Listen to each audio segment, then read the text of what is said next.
let's talk about Mercedes Mone, right? I want to talk about her storyline. Now, I know that there's a lot of fans that don't like her right now in AEW. They don't click with her, and that's fine. You know, everybody has their favorites. For me, I enjoy Mercedes Mone. I loved her when she was in WWE as Sasha Banks, and now she's a CEO. She got a promotion. I love her music. I love her look. I love her attitude, right? I loved everything about her. I love her presentation. She should be booed. You know, she shouldn't be booed because you don't like her and what she's doing in her storyline. She should be booed because she's a villain and she's a heel and she's good at it. Okay, she's doing her job. She's a very divisive person, very divisive. You know, people don't like her. People don't like her. I like her. She does her job. Her job is to get a reaction out of fans, and you know what? She does it every time. Good for her. Now, I want to talk about her storyline at the present date. We are on November 14th, 2024. Yeah, I'm not good with dates, y'all. And so let me give you a little bit of background with Mercedes and AEW, right? She announced in February of 2024 that she signed a deal with AEW, and then, you know, she debuted. And then her first feud was with Willow Nightingale. No problem. I felt like, you know, the way that her storylines were in the beginning were perfect. It was perfect for her because they had a purpose. Of course she's going to go against Willow. She's going to go after Willow because Willow is the one who injured her. And the best part is that Willow won the title. She won the TBS championship. And so then when Mercedes faced her, it was for the TBS championship, and she beat her. Mone beat Willow. Loved it. The match was good too. And so I'm like, okay, this is how you treat a superstar. This is the type of storyline that you should have. Because she came into AEW with a lot of hoopla. Okay? She came in there with a lot of expectations from fans. We've been waiting for her for a long time, you know, especially after her injury. And I love this storyline because it went with what happened to her. That's how she got injured against the match with Willow. Right? And so then, after that, she, you know, she had a few matches, but then she had her title defense. And again, it made sense against Sky Blue because Sky Blue attacked her from behind. Short little mini feud. It was fine. It was fine. You know, it was fast, but it was fine. The match was good too, right? And then we have her going against Vakur for the NJPW Strong Women's Championship. Sorry.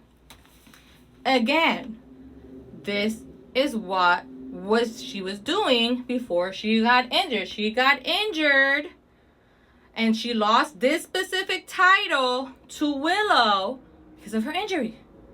So of course she would want to go back to it. Storyline is making sense, right? It's making sense. Not just that, you know, she got really booed. She got booed like crazy against Vakur. But at the end of the day, Vakur looked amazing because of Mercedes Mone. It takes two to tango here, okay? It takes two to tango. And the match was great, and I became a fan of Stephanie Vakur. Never seen her before. First time seeing her in this match, and I was like, oh, okay. All right, I'm looking at you now. I'm looking at you now, Vakur. But I would have never seen it if she had not gone against Mercedes Mone. That's how amazing Mercedes Mone is in the ring. She doesn't get enough credit. Right? And then she had, you know, a few more storyline, I wouldn't say storylines, but I would say defenses. You know, I know Rose always gets a defense. Hikaru Shida got her match with her as well. 4 more champions. Sure, makes sense. Storyline wise, not really a lot of storylines there, but I can let it go because the matches were fine. Right? The matches were fine. And then Britt Baker came back, and we were all excited to see her back. We were all excited to see her against Mercedes Mone because she was the face of the AEW division for a while. She was their first female signing. And, you know, she said she built this division. She did. And so then, you know, her and Mercedes had a really good feud. I liked their storyline. It made sense. And then the match came. And it was a terrible match. It is what it is. Honesty, right? It was not a good match. Doesn't mean the talent isn't there. It's just, you know, they just didn't mesh well together. This was their first match together. But I feel like this is when the storylines for Mercedes just started to go kind of downhill from there. Because after this, all we've gotten is random matches. That's it.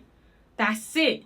You know, we got Camille coming in as her bodyguard, and it just doesn't make sense. It doesn't make sense, you know. It doesn't mesh well. The storyline, that it just doesn't mesh. It just doesn't mesh, right? Which is sad, because Mercedes is so talented. But I feel that after the Britt Baker match, her storyline just was non-existent. Let me just say that. Her storyline was non-existent, okay? After this, we got a match with Amy Sakura. I hope I said her name right.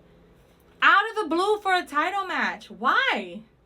Didn't even earn it, right? And then after that, we had Queen Aminata versus Mercedes. And I get it, you know, they had a little altercation and stuff. But, like, this is when Camille should have had a match, not Mercedes. Camille should have she should have taken care of business. But no. I mean, don't get me wrong, you know, she helps her cheat. She helps Mercedes cheat so she can win her matches. That's what Camille's job is, and to be a bodyguard. But she's completely incompetent, man. And you know what? I have a theory about that. I could be wrong. You know, maybe AEW always wanted Mercedes to become MJF to Camille. You know, like how MJF was treating Wardlow like a piece of crap. And so now, you know, for some reason, Mercedes is treating Camille like a piece of crap. I don't know why. You know, I mean, I do see that she's incompetent. But she was incompetent like one time. Just once. Like, you know, when Camille came in with Mercedes like, she's a beast, she's an Amazonian, she's this, she's that. Now, it all started with Chris Statlander. Let me get there first, right? And so we had those two matches, Amy Sakura, Queen Aminata, right? And then we get to Chris Statlander, who was a heel. And all of a sudden turned face. Just because. No, it wasn't just because. It was because they wanted her to go against Mercedes Mone. Mercedes Mone is a heel. And so they needed a baby face. So they just created a new baby face again in Chris Statlander. And it was really rough for a few weeks because fans had been invested. I had been invested in Chris Statlander versus Willow Nightingale. And it was so good. It was so fresh. It changed Chris Statlander's character. And then we just let it go. Hated it.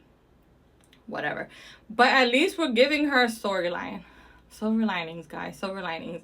At least we're giving Mercedes Mone a storyline. We're not just giving out title shots, right? Chris actually had to earn it. She had to go against Camille. This is where the incompetence began with Camille. Because Camille was supposed to take care of Chris Statlander in this match. Chris won the match. And Camille failed. And this is when Mercedes started treating Camille like she was a piece of crap. She told her, go them back, you're useless. I said, okay. I guess, you know, we know what kind of CEO you are. And then a week later, Mercedes got Camille to try to run over Chris Statlander in kayfabe. First of all, how Camille missed is beyond me. Like, you literally had a straight shot, but whatever. And incompetent again, because Chris Statlander was able to move out of the way. She was able to somehow beat two women at the same time. You know, she got Camille. She put her arm inside the car, and then she slammed the car door on it to get rid of her. And then she got Mercedes, and she threw her on top of the hood. Again, at least we're getting a storyline. It just took me some time. I'm sure it's taken some time for people. People probably right now don't even still like it. But it just took me some time to let it go and be okay with the storyline, you know. Now I'm like, okay, at least we're getting, you know, it's warming up. Like I said, it's warming up. It's kind of lukewarm still, but hopefully the match is good, right? Hopefully the match is good. But anyway, Chris Statlander beat up Camille. And so then we just saw her again this past week on Dynamite, and Mercedes threw her coat on the floor, and you had Camille, and she has a whole arm rest here, I think. Not an arm rest. She has like a, I forgot, like a sling. She has a sling on her arm because she's injured. I guess you don't get any sick days working for Mercedes. And Mercedes was having her put all this stuff away, talking crap about Chris Statlander in an interview while Camille was in the locker room. Chris saw, and it was hilarious. It was hilarious, you know, because Camille was trying to defend Monet with one arm. Clearly it didn't work. So warming up a little to the storyline.